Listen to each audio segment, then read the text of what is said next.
우리의 믿음은 유동성이 있습니다. 표대를 향해서 하나님께로 나아가기도 하고 때로는 뒤로 밀려나기도 합니다. 시작 지점은 같았지만 그 끝이 다른 곳으로 가기도 합니다. 한 단계 나아갔다면 이후로 다시 뒤로 퇴보하는 일이 없다면 참 편하고 좋을 것입니다. 예수님께로 조금씩 나아가기만 하면 되니까요. 하지만 슬프게도 우리의 현실은 그렇지 않습니다. 오늘 풍랑이는 바다에서 여러 믿음의 모습들이 보입니다. 그들은 어떤 믿음의 모습을 가졌는지, 우리의 믿음은 어떤 모습인지 묵상해보며 함께 은혜 받고자 합니다. 오늘 등장하는 믿음 중에 첫 번째는 34절 이후 등장하는 게네사렛 사람들의 믿음입니다. 이들의 믿음은 소문을 듣고 믿는 믿음입니다. 기생 라합은 하나님이 이스라엘을 애굽으로부터 인도해내셨다라는 그 소문만 듣고 여호와 하나님을 믿었습니다. 그 누구도 라합에게 하나님을 전해주지도 않았고 그에게 하나님을 믿으라 원하지도 않았습니다.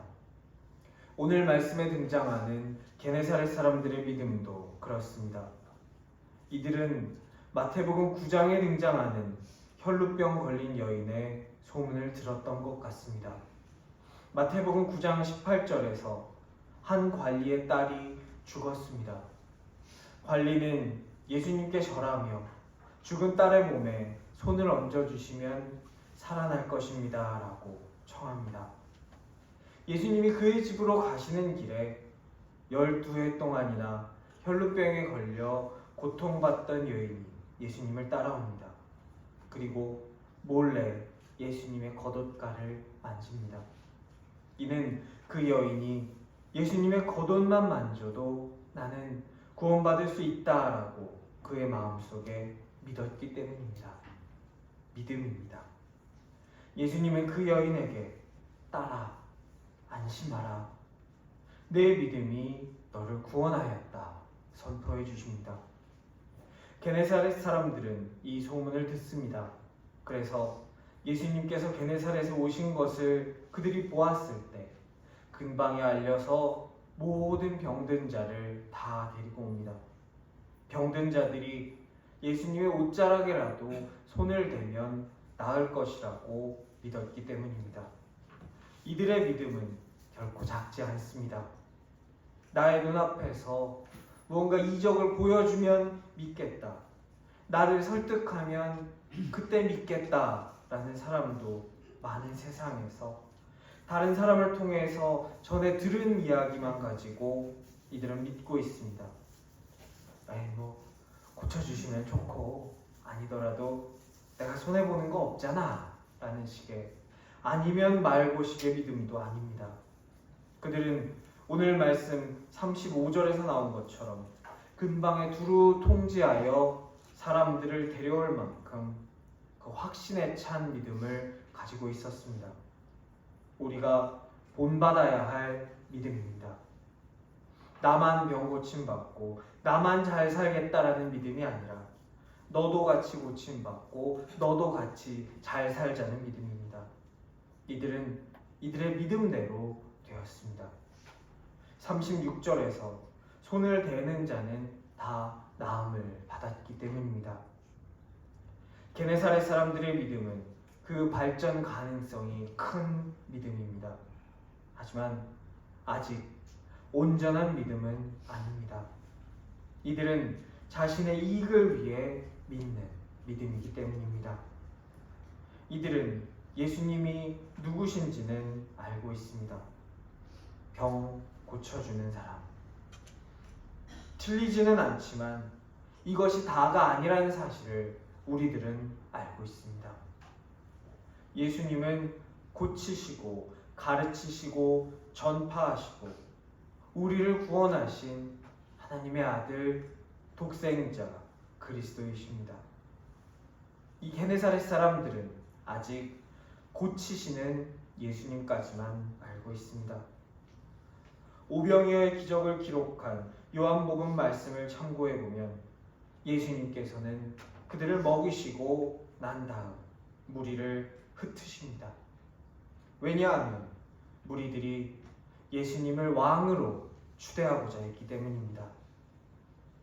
전쟁이 나면 좋은 무기도 잘 훈련받은 군인도 중요하지만 보급이 중요합니다. 총알이 없으면 못 싸우기 때문입니다. 총알이 있어도 병사들이 먹을 밥이 없으면 못 싸우기 때문입니다. 그래서 보급부대를 잘 꾸리고 잘 지켜야 하고 적의 보급을 잘 끊어야 합니다. 여기 오병이어의 기적을 겪은 사람들은 예수님의 탁월한 보급 능력을 보았습니다. 무겁게 식량을 짊어지고 갈 필요가 없다니, 흉년이 들어도 보리떡 5개와 물고기 2마리만 있다면 우리가 굶어 죽지 않아도 된다니, 200데나리온이나 되는 식량을 돈 한 푼 들이지 않고 그냥 얻을 수 있다니, 이 사람을 빨리 왕으로 만들자 생각했을 것입니다. 하지만 예수님이 이 땅에 오신 이유는 이 땅에서 왕으로 군림하시기 위해서가 아닙니다. 사명을 위한 길, 십자가의 그 길을 가지 못하게 하는 모든 것들을 예수님은 강하게 거부하셨습니다. 예수님을 왕으로 만들고자 했던 사람들은 예수님이 누구신지, 어떤 사명을 위해 이 땅에 오셨는지보다는 그분이 어떤 능력을 가지고 계신지, 우리가 그 능력으로 인해 어떻게 이득을 볼 수 있는지만 보는 사람들이었습니다. 나의 만족과 유익을 위해 믿는 사람들입니다. 이런 사람들은 자기에게 오는 이익이 없어지면 떠납니다. 예수님이 십자가의 길을 말씀하셨을 때 예수님을 따라오던 많은 이들이 떠나가서 다시는 돌아오지 않았다, 성경은 기록하고 있습니다. 그들이 떠나고 나서 예수님께서 제자들에게 물으십니다. 너희도 가려느냐? 이 믿음의 단계를 넘어서지 못하면, 나의 이익을 더 추구하지 못하게 되었을 때 예수님을 떠나게 됩니다. 이용 가치가 없어졌을 때 내가 따르던 그 예수님을 십자가에 못 박으라고 외치게 됩니다. 오늘 말씀에 등장하는 믿음, 그 두 번째 이야기는 예수님의 제자들의 믿음입니다. 33절 말씀에서 이들은 예수님께 절합니다. 헬라어 본문은 이 부분에서 프로스키네오, 절하다, 경배하다 라는 뜻의 헬라어 단어를 사용하고 있습니다. 예수님이 십자가에 달려 돌아가시고 나서 백부장이 예수님께 경배했다 라는 그 부분에서 쓰인 단어 프로스키네오, 인간이 아니라 신에게 붙일 수 있는 이 단어를 사용해서 제자들은 예수님께 절합니다. 그리고 고백합니다. 진실로 하나님의 아들이로소이다. 제자들은 예수님을 하나님의 아들로 믿고 고백하는 믿음을 가진 사람들이었습니다. 오늘 말씀 22절에서 예수님은 제자들을 재촉하십니다. 왜 재촉하셨는지에는 여러 해석이 있습니다. 이 재촉하셨다, 왜 재촉하셨는지에 대해 사람들이 생각하는 첫 번째 의미는 이렇습니다. 사람들이 예수님이 주시는 밥을 먹고 흥분해서 예수님을 왕으로 추대하려고 했습니다. 예수님을 따르던 제자들은 자신이 따르던 선생님이 이런 이적을 사람들에게 베푸시는 걸 보고 사람들이 예수님을 환호하면서 예수님의 이름을 부르는 것을 보고 마치 자기들이 이적을 보여준 것처럼 으쓱했을 것입니다. 예수님을 왕으로 추대하고자 하는 사람과 예수님으로 인해 어깨가 으쓱한 제자들, 이들을 붙여놓으면 무슨 일을 할지 모릅니다. 사람들을 조직해서 헤롯의 궁전으로 쳐들어갈 수도 있고 사람들을 조직해서 예수님을 왕으로 추대할지도 모릅니다. 그리고 자기들은 나는 국방부 장관, 너는 국무총리 이러면서 높은 자리를 나눠 가지는 일을 하고 있을지도 모릅니다. 하지만 그것은 예수님이 이 땅에 오신 사명과는 거리가 아주 먼 일이었습니다.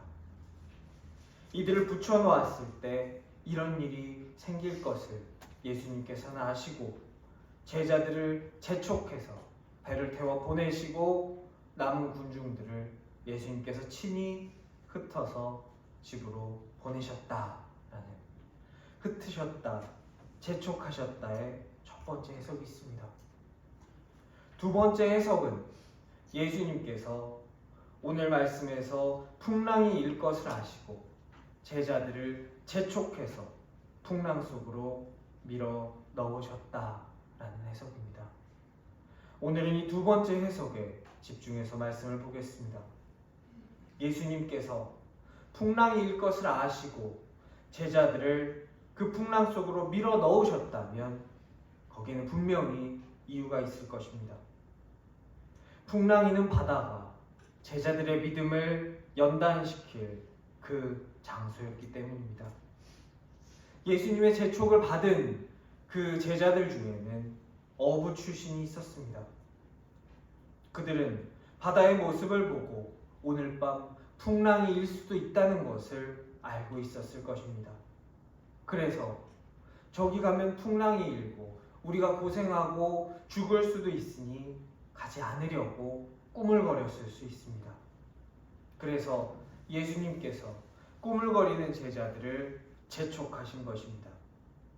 제자들은 풍랑이 일 것을 알았지만 예수님께서 재촉하여 보내셨기에 갔습니다. 믿음입니다. 인간적으로는 가고 싶지 않지만 내가 가야 할 저 길에 탄탄대로가 아니라 풍랑만이 있을 것이라는 걸 인간적인 내 지식으로는 너무나 잘 알지만 예수님께서 가라 하셨기에 믿음으로 간 것입니다. 가라고 하시면 그 길이 어떤 길이든 가는 것이 제자입니다. 그 길을 가는 것이 우리 하나님의 뜻을 이루는 길입니다.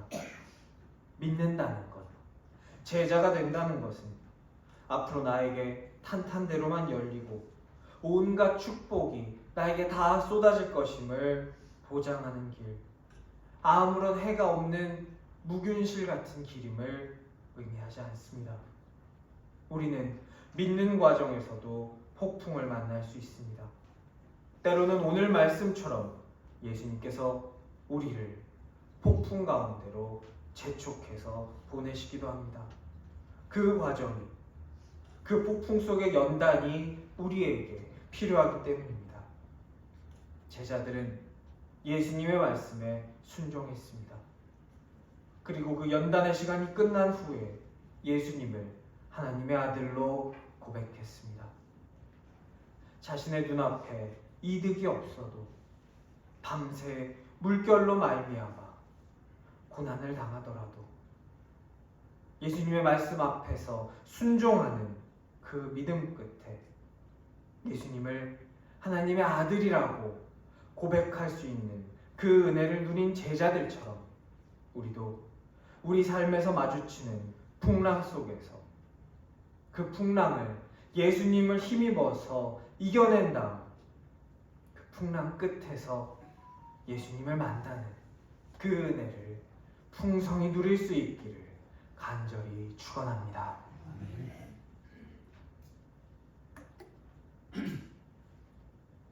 세 번째 볼 믿음은 동적인 믿음입니다. 우리의 믿음은 예수님을 향해 앞으로 가기도 하지만 후퇴하기도 합니다. 가만히 있다면, 뒤로 물러나지 않고 앞으로 간다면 참 좋겠지만 우리의 믿음은 앞으로 갔다와 뒤로 갔다를 반복합니다. 오늘 바람을 보고 바닷속에 빠져간 베드로의 믿음이 우리가 볼 세 번째 믿음입니다. 베드로는 예수님께 날더러 무리를 걷게 하소서 부탁했습니다. 예수님은 베드로에게 오라 명령하셨습니다.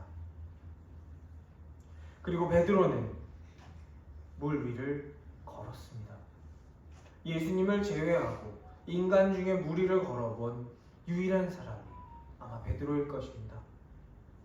하지만 베드로는 바람을 보고 두려워서 그 물속에 빠져갑니다. 바람, 세상의 파도입니다. 이렇다더라. 이게 좋다더라. 지금 여기 투자 안 하면 벼락거지가 될 거라더라. 우리 귀에 들려오는 세상의 파도입니다.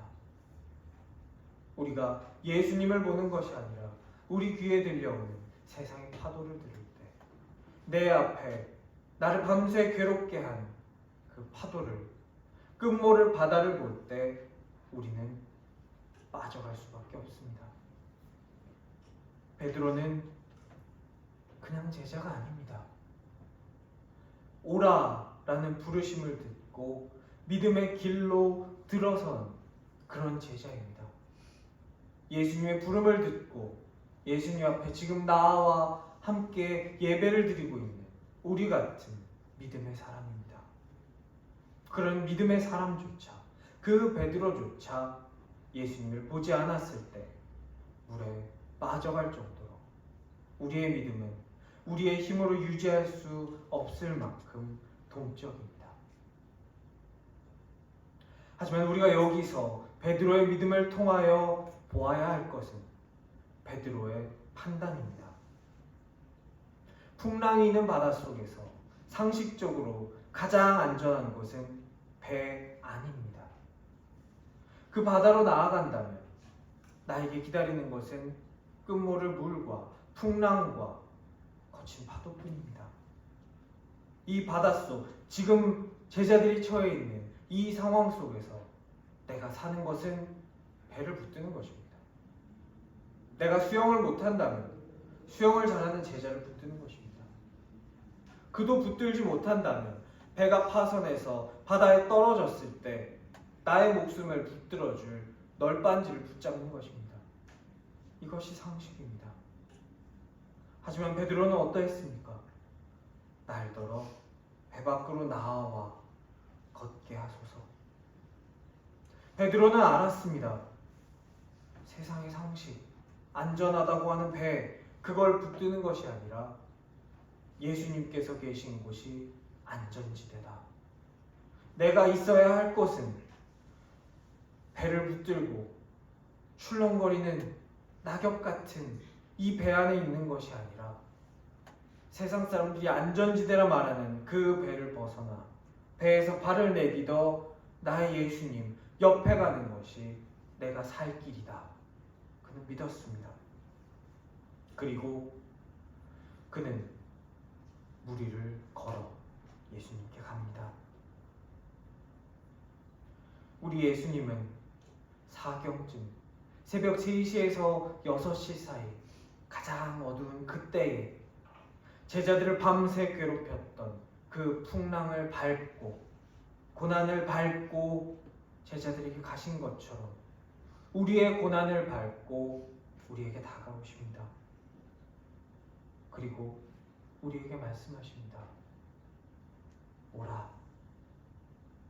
예수님이 오라 부르실 때 진정으로 안전한 곳이 세상이 말하는 배가 아니라 예수님의 옆이라는 것을 기억할 수 있는 우리가 되기를 축원합니다. 그래서 배가 아니라 바다가 아니라 예수님만 바라보며 배 밖으로 나의 첫걸음을 내디딜 수 있는 그런 믿음의 사람이 될 수 있기를 주님의 이름으로 축원합니다. 오늘 볼 믿음 마지막 4번째는 예수님을 붙잡는 믿음입니다. 베드로는 발을 내딛었습니다. 대단한 용기와 결단과 믿음이 필요했습니다. 하지만 슬프게도 우리의 믿음은 동적이기에 베드로는 두려워서 물에 빠져갑니다. 물에 빠졌을 때 베드로가 했던 그 행동을 우리는 주목해야 합니다. 베드로는 어부였습니다. 헤엄을 쳐서 배로 돌아갈 수도 있었을 것이고, 배에 탄 자기 제자들에게 살려달라고 외칠 수도 있었을 것이고, 어떻게든 수영을 해보려고, 그래서 물에 가라앉지 않으려고 발버둥 칠 수도 있었을 것입니다. 하지만 베드로는 그렇게 하지 않았습니다. 베드로가 했던 일은 오늘 말씀 30절에 기록되어 있습니다. 소리질러 이르되 주여 나를 구원하소서. 그 상황에서 베드로가 선택한 것은, 베드로가 붙잡은 것은 예수님이었습니다. 나를 구원하소서. 나를 지금 이 고난 가운데서 구원하실 수 있는 유일한 분은 예수님이다. 베드로는 그것을 알았고 그것을 믿었습니다. 그래서 그가 취할 수 있는 많은 선택지 중에서 그가 선택했고 붙들었던 것은 자신의 눈앞에 자기를 오라 명하셨던 예수님이었습니다. 베드로는 다른 사람들과 달리 알았습니다. 내 앞에 있는 이분이 누구시며 이분이 나에게 어떤 일을 행하셨으며 지금 바다에 빠져서 죽어가는 나를 살리실 수 있는 유일한 길임을 믿었습니다. 베드로는 그래서 무리를 걸었습니다. 예수님께 갈 때 몇 발짝 걸은 것뿐만이 아니라 예수님이 그의 팔을 붙들어 물에서 건져내시고 배로 올 때까지 걸었습니다. 예수님은 고난을 밟고 우리에게 다가오십니다. 그리고 우리에게 힘주사 예수를 힘입어 우리도 고난을 밟고 나아갈 수 있게 하십니다. 베드로는 기록되어 있지는 않지만 예수님께 가는 동안만 걸은 것이 아니고 예수님과 함께 예수님의 손을 붙잡고 배로 오는 동안 다시 한번 걸었습니다. 배까지 함께 걸은 것입니다. 우리도 예수님의 손을 붙잡는 베드로 같은 믿음을 가진 그런 제자 되기를 소망합니다. 그래서 우리 예수님의 손을 붙잡고 우리를 위협하는, 우리를 괴롭게 하는 풍랑을 밟고 함께 걷는 그 은혜를 누리시기를 축원합니다. 걷는 데서 끝나는 것이 아니라 베드로가 했던 것처럼 예수님이 나의 손을 붙들어 주셨으니, 나를 물에서 건지사 걷게 하셨으니 이제 내가 너의 손을 붙잡아 주겠다. 가서 믿음 약한 이의 손을 붙잡아 예수님께서 우리를 건지셨던 것처럼 건질 수 있는, 사람 낚는 어부, 사람 낚는 제자가 되는 우리 신생 가족 될 수 있기를 간절히 축원합니다. 아멘.